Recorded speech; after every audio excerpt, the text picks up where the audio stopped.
All right, thank you for staying with Business Today. We are back and we are now talking about farmers' financial planning. Now, we are going to be joined by Fred Waswa, who is the CEO of Octagon Africa. Thank you so much for joining us on the second part of the show. Thank you for being All right, and now let's get right into the conversation and look at financial planning in a farmer who is supposed to be planning financially. And when you look at a farmer and a farmer has done his or her own harvest. They've gotten 5 million from that, 3 million from that.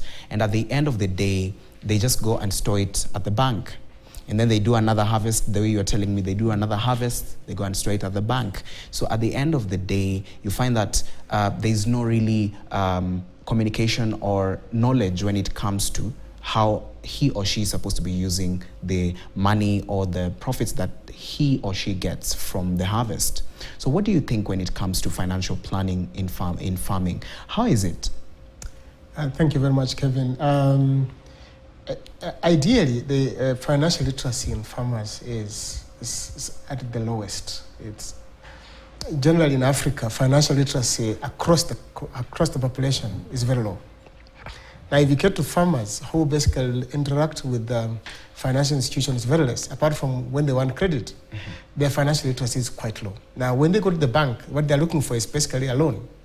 And the bank looks at them and says, looks at a customer who needs to be given money, how they're going to use that money, how they're going to manage that money, how they make sure that that money is making profit. You get it? How they make sure that the profit that is being made is being invested in the best interest, in the farming value chain. It's not there. It's not there. So what farmers do is basically you have your 2 million shillings. You want to go and invest in your farm. You put in the farm, and you harvest. And you harvest 2.2 million shillings. To you, you have made money. You put money in the bank. Next year again, you do that. The question you're asking yourself, first of all, am I making money? You get it? So those are the questions that farmers don't have the capacity to be able to ask, because they don't understand what is money and how is money managed.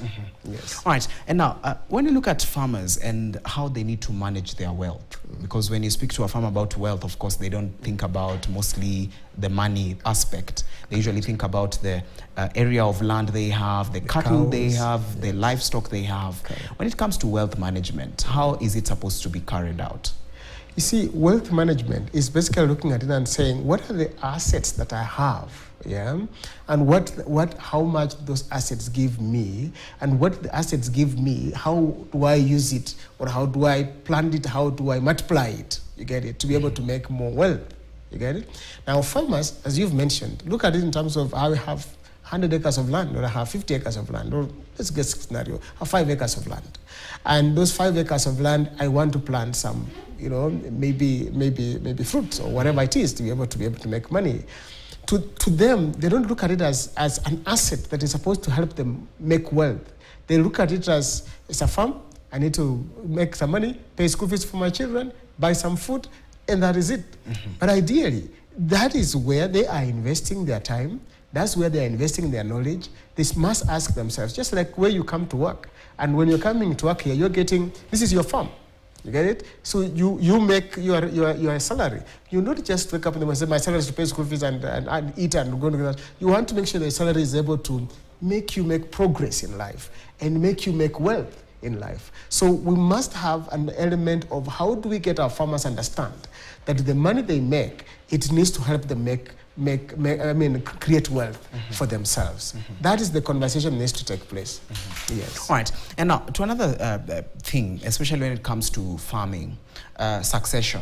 Yes. The farm was my grandfather's. Now it's been left to my father, and now it's being passed down to myself. So when it comes to succession, does this affect how planning is and how wealth management is supposed to be done?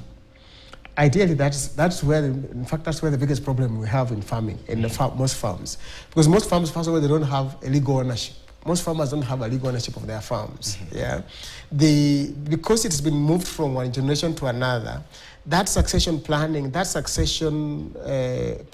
and estate management is never handled properly. So you just get the farm, you're given your 10 acres of land, and there you go on. You cannot be able to have ownership of the land, which means you cannot get credit for it. You get it? If you want to go to the bank and the bank tells you, you have 10 acres of land, give us title. Most people don't have title for their farms. And that is the biggest problem, that we have an asset. We cannot be able to use that asset to get credit, to be able to invest in it and make money and make wealth for us. And that is the biggest challenge. And I remember one time there was, I think, one of our administrations had said, we need to get all people get titles for their lands. You get it? It's supposed to be a project for Minister of Lands and say, can we enable farmers to be able to own their lands? The problem is the cost of succession, of succession planning, the cost of going through the succession process. And two, it looks too legalistic. It looks too legalistic for you to move from your grandparent to you. It never moved to your father.